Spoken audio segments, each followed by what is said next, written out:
Hello and welcome to today's episode. In today's episode, we will discuss about the economic policies.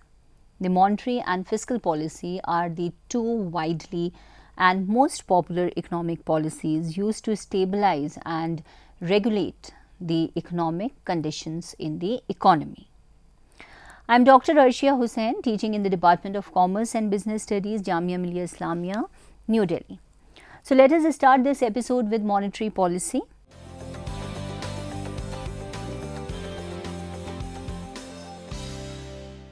Monetary policy is basically concerned with the money supply and bank credit in the economy. In other words, monetary policy is concerned with managing interest rates and the supply of money in circulation in the economy. It is generally carried out by Central Bank of India, that is the Reserve Bank of India. It is necessary to regulate money supply and bank credit in a country to ensure proper functioning of the economy.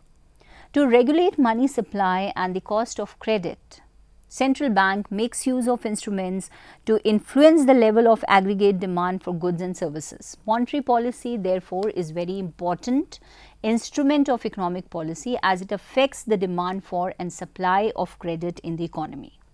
Monetary policy can be classified into expansionary or contractionary. It means that the central bank of a country may adopt an expansionary or contractionary monetary policy depending upon the general economic policy of the government and the conditions in the economy. The tools of monetary policy are open market operations, direct lending to banks, bank reserve requirements, unconventional emergency lending programs, and managing market expectations. The choice of monetary policy instruments depends on various factors such as nature of money market, demand for credit, gradual expansion of the monetized sector, inflationary financing of development, black money, non-banking financial intermediaries, and so on. Monetary policy instruments are classified into two types. First one is quantitative instruments and the second one is qualitative instruments. Now, these methods or instruments affect the level of aggregate demand through the supply of money, cost of money, and availability of credit. Quantitative methods includes bank rate variations, open market operations, and changing reserve requirements, which includes cash reserve ratio and statutory reserve ratio.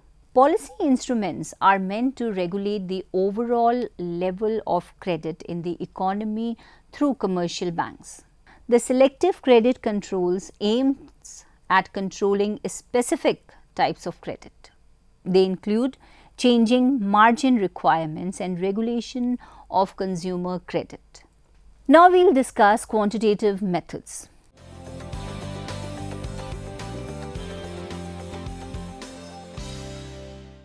The quantitative instruments are the general tools used by the RBI, that is Reserve Bank of India, to control or regulate the money supply in the economy. They include number 1, bank rate policy, number 2, variable reserve ratio, which includes cash reserve ratio and statutory liquidity ratio, that is CRR and SLR. The third one is open market operations, fourth is repo rate, and the fifth instrument is reverse repo rate. Now, we will discuss each of these instruments in detail. First one is bank rate. The bank rate is the minimum rate at which the central bank lends money and rediscounts bills of exchange and securities held by commercial banks. When the economy faces the situation of inflation, RBI increases the bank interest rates so that commercial banks borrow less money and the inflation stays under control. On the other side, commercial banks also increase their lending rate to the public and business enterprises so that people borrow less money. This helps to control the situation of inflation. On the other hand, when RBI reduces bank rates, that means borrowing for commercial banks will become cheap and easier. This allows the commercial banks to lend money to borrowers on a lower lending rate, which will further encourage borrowers and businessmen. Second one is cash reserve ratio and statutory liquidity ratio.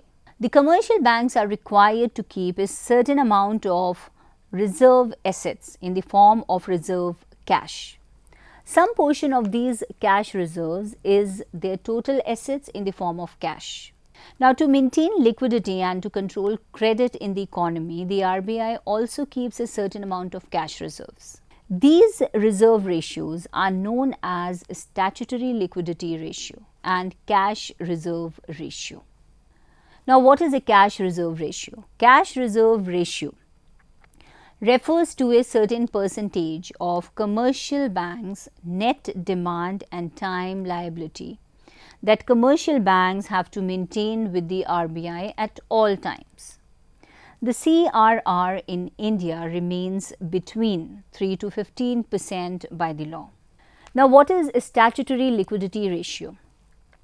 A statutory liquidity ratio, that is SLR, refers to a certain percentage of reserves to be maintained in the form of gold and foreign securities. SLR in India remains 25 to 40% by the law. A change in SLR and CRR bring out a change in the position of commercial banks. The third instrument is the open market operations. It is a very popular instrument of monetary policy used by the central bank to control money supply in the economy. It refers to the sale and purchase of security in the long or short run by the RBI in the money market. It is used by the RBI to influence the structure of the interest rates and to stabilize the market for government securities. It is also used to wipe out the shortage of money in the money market. If RBI sells securities in the money market, private and commercial banks and even individuals buy it. This leads to a reduction in the existing money supply as money gets transferred from commercial banks to the RBI. On the other hand, when RBI buys securities from the commercial banks that sell receives the amount they had invested in the RBI before. Next is repo rate. Repo rate is a rate at which commercial banks borrow money by selling their securities to the RBI to maintain liquidity. Commercial banks sell their securities either when there is shortage of funds or due to some statutory measures. It is one of the main instruments used by the RBI to control the inflation. Next is reverse repo rate. Sometimes the RBI borrows money from commercial banks when there is excess liquidity in the market. In that case, commercial banks get benefits by receiving the interest on their holdings with the RBI. When there is a high inflation in the country, RBI increases the reverse repo rate. It encourages commercial banks to keep more funds with the RBI, which helps them to earn higher returns on their funds. Now we will discuss qualitative instruments.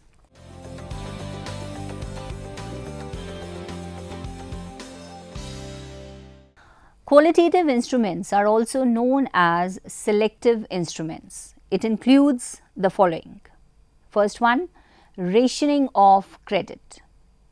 In rationing of credit, the RBI fixes a credit amount to be granted for commercial banks. Credit is given by limiting the amount available for each commercial bank. In some cases, the upper credit limit is fixed and commercial banks have to adhere to that limit. Now, this helps in lowering the bank's credit exposure to unwanted sectors, thereby controlling the credit availability. Next is regulation of consumer credit. In this instrument, consumers' credit supply is regulated through the installment of sale and hire purchase of consumer goods. Here, features like installment amount, down payment, loan duration, etc. are all fixed in advance, which helps to check the credit and inflation in the country. Next is change in marginal requirement. Margin is referred to the certain proportion of the loan amount that is not offered or financed by the bank. Change in margin can lead to change in the loan size. It is used to encourage the credit supply for the necessary sectors and avoid it for the unnecessary sectors. That can be done by increasing the marginal of unnecessary sectors and reducing the marginal of other needy sectors. For instance, when RBI feels that more credit supply should be granted to the agricultural sector, then RBI will reduce the margin and even 80 to 90% of the loan can be allotted. Next instrument is moral suasion. Moral suasion refers to the suggestions to the commercial banks from the RBI that helps in restraining credits in the inflationary period. RBI implies pressure on the Indian banking system without taking any strict action for compliance with rules. Now we will discuss the other economic policy, which is fiscal policy.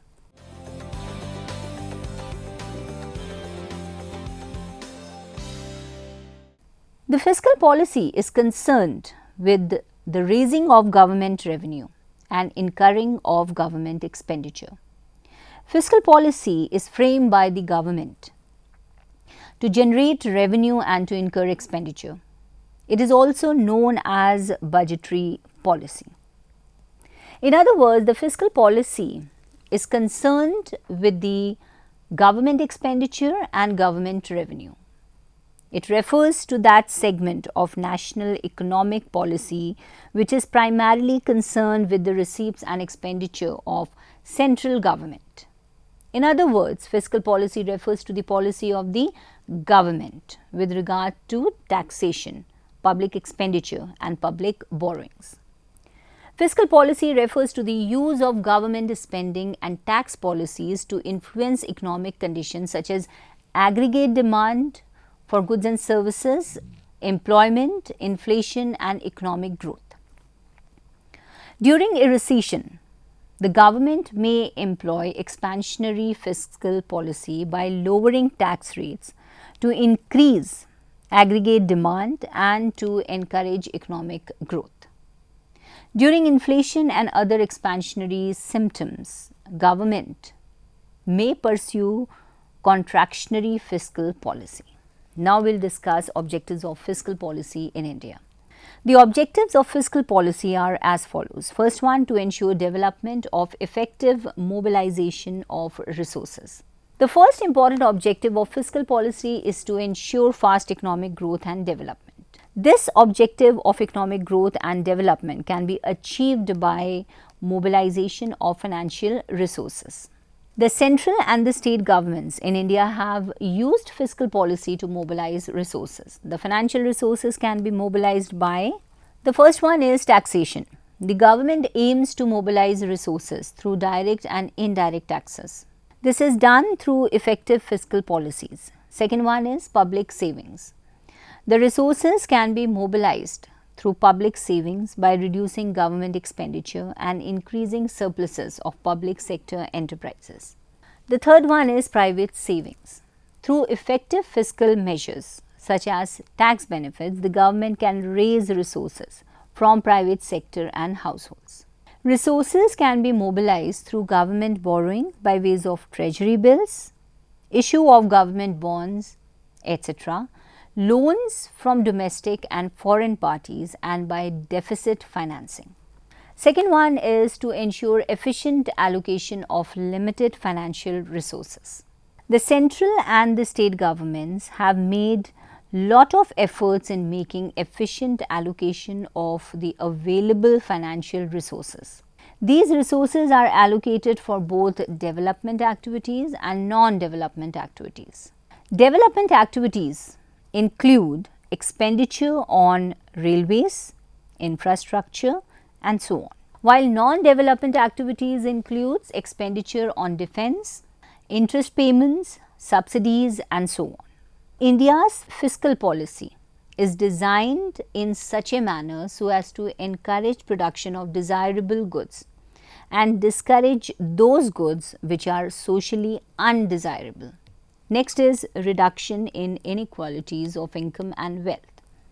The objective of fiscal policy is to reduce inequalities of income and wealth, such as income tax are charged more on the rich people as compared to lower income groups. Indirect taxes are also more in the case of semi-luxury and luxury items, which are mostly consumed by the upper middle class and the upper class.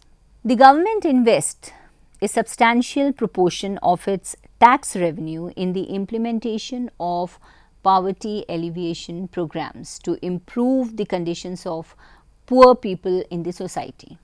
Next is price stability and control of inflation. One of the main objectives of fiscal policy is to control inflation and stabilize price. The government always aims to control the inflation by reducing fiscal deficits, introducing tax saving schemes, productive use of financial resources, and so on. The responsible government is making every possible effort to increase employment in the country through effective fiscal measures.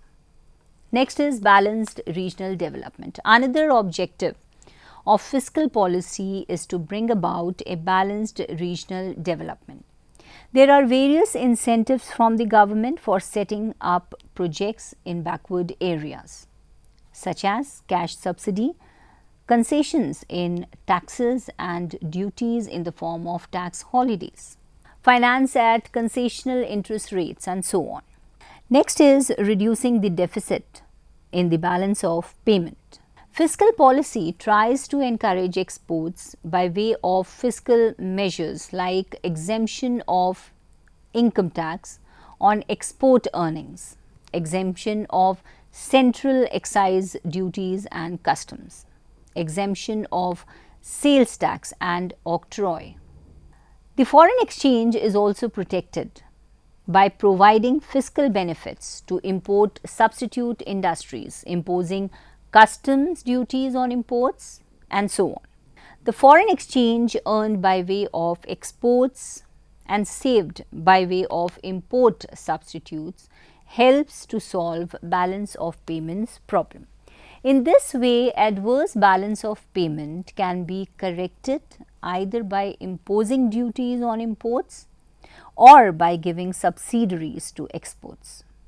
Now, we will see limitations of fiscal policy.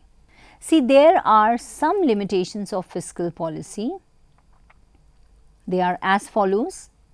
First one, the tax structure in a developing economy is narrow and rigid. Therefore, it is difficult to develop an integrated tax policy. Second one is in developing economies, the non-monetized sector constitutes a sizable portion of economic activity. This sector remains immune from the purview of the fiscal policy. The third one is there is a lack of sound and reliable database in developing economies. Therefore, the government finds it difficult to formulate a rational and effective fiscal policy. In addition, proper administrative machinery for the implementation of the policy is lacking. Now we will discuss fiscal policy in India.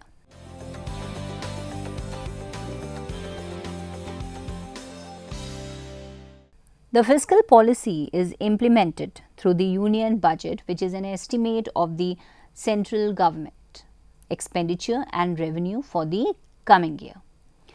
This union budget is presented in the parliament by the union finance minister on the last day of February every year. Both expenditure and incomes are divided into revenue and capital heads. Budget exercises a significant influence on the entire economy. The finance minister and his team attempt a judicious allocation of the budgetary resources. The budget offers incentives and disincentives of several types so as to achieve the objectives of fiscal policy. Thus, the fiscal policy is designed to make necessary structural changes in the economy, whereas monetary policy is primarily concerned with regulation of private sector investment. The two types of policies are complementary and a close coordination between them is necessary. Under the Constitution of India, a finance commission is to be constituted after every 5 years or such earlier period as the President of India considers necessary. The Finance Commission makes recommendations concerning the following. The first one is the distribution of tax revenue between the union and the states. Second one, the principles which should govern the grants in aid of the revenues of the state in need of such assistance out of the consolidated fund of India. And the third one is any other matter referred to the commission by the President in the interest of sound finance. The Finance Commission's report along with the action taken thereon are laid before both the Houses of Parliament. Since the commencement of the Constitution of India, 12 Finance Commissions have been constituted. Now, let us summarize what we have done in this lecture.